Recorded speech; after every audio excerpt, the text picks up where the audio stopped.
Professional dispositions as a teacher. Hi, welcome to my video.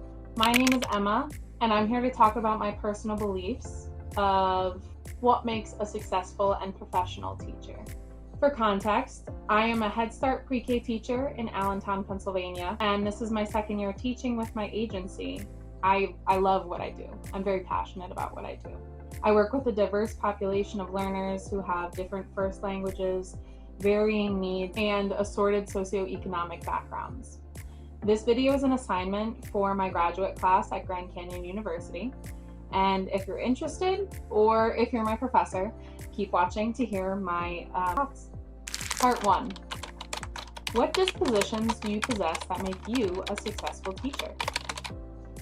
Fundamentally, I think that a successful teacher must be kind, patient, and compassionate. A teacher must be passionate about what they do and care for their students and the population they serve. I believe that a good teacher is someone who believes that anyone can learn and grow, even including themselves. Any student is capable of growth. A successful teacher meets students where they are and helps them grow at their pace. A successful teacher also differentiates and individualizes instruction. Self-growth is also very important. Being in the field of education, research is always showing us best practices.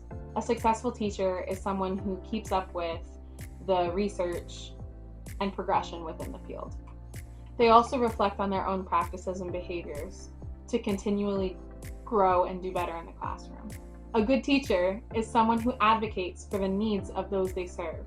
Whether for background or for support needs, a successful teacher must speak up for those who need help speaking up. The population that I serve, they have various support needs, and they have different communication and language needs, and many of them are just learning how to advocate for themselves, many of them being 3 and 4 years old. A successful teacher is someone who does not use limiting words or actions on their students. They encourage them to reach their potential and always aim higher. A good teacher does not limit students to what they think they can or can't do. They allow them to try for themselves with or without support. A successful teacher also models appropriate professional and ethical behaviors in the classroom. Whether with kindness or advocacy, a teacher is always performing. Students are always watching and absorbing information.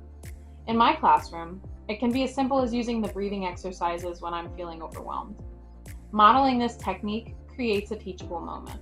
A good teacher also values diversity and inclusion. Being in a diverse community is part of being human. Every learner is different and unique in their own way, and it's important to show students that inclusion matters. Part 2. What dispositions do you need to grow on to grow as an educator? I think I could work on many things as an educator, but primarily I think I can improve the areas of planning activities with more intention and thought, self-reflecting more intentionally and more often, modeling more appropriate behaviors and coping techniques, and staying more up to date with research voluntarily. So to break each of those down, planning activities with more intention and thought. Many of my best activities come from me flying by the seat of my pants or, just working better under pressure. But I can definitely make more of an effort to plan in advance more intentional activities with ties to other readings, lessons, and goals. I feel I already do this to a degree, but I definitely think this is something that I can improve on. Self-reflecting more intentionally and more often. So my teaching team does a really great job of reflecting on the day after the day is done, but I do think I can do more individually to reflect with more concrete ideas of how I can improve. Modeling more appropriate behaviors and coping techniques. I also feel like I do this to a degree, but I could do it more. Since I'm learning and growing alongside my students, remembering that the tools we are given actually do help.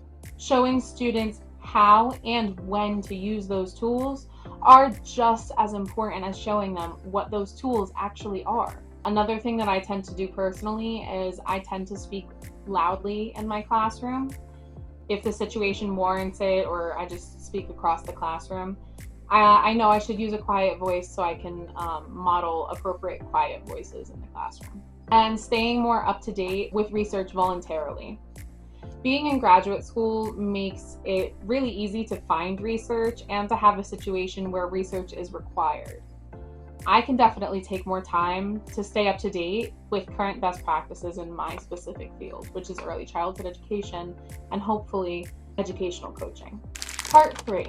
What does a professional educator look like and how do they behave? What standards guide their thinking and actions? A professional educator looks like they care about their job. They dress accordingly. They take pride in going to work, or as many educators plainly say, going to school. They behave calmly with a patient demeanor. They model behavior that's appropriate given the environment, and they think of their students. They use self-regulation to aid in regulating others' emotions. A professional educator, as previously mentioned, stays current on best practices. They are growing and learning both individually and as a professional. The standards that guide their thinking may be personal morals or beliefs. These ideals may be ingrained within many people beginning from a young age. Morals and ideals like to have a friend, you must be a friend, or even the golden rule, treat others the way you want to be treated. These are taught in many different ways across many different settings. Other morals like fairness, integrity, respect, and responsibility are all traits that apply to many professions, but especially teaching. Another standard that may guide their thinking may be their education. Through my education, I've learned about many theories and research that teaches my own best judgment and guidance in the classroom. For example, Bloom's taxonomy of learning, Erikson's stages of development, and Vygotsky's theory of scaffolding and the zone of proximal development have all taught me valuable lessons that guide my thinking and actions within my profession. In conclusion, a successful teacher is kind, patient, compassionate, and passionate, dedicated to student growth, and committed to continuous self-improvement and advocacy. I am constantly growing and learning more as an educator. I always find ways I can improve. Professional educators are calm, patient, and continuously learning, guided by personal morals and educational research to inform their practice. Thanks for tuning in, and thank you for this exchange of thoughts and ideas.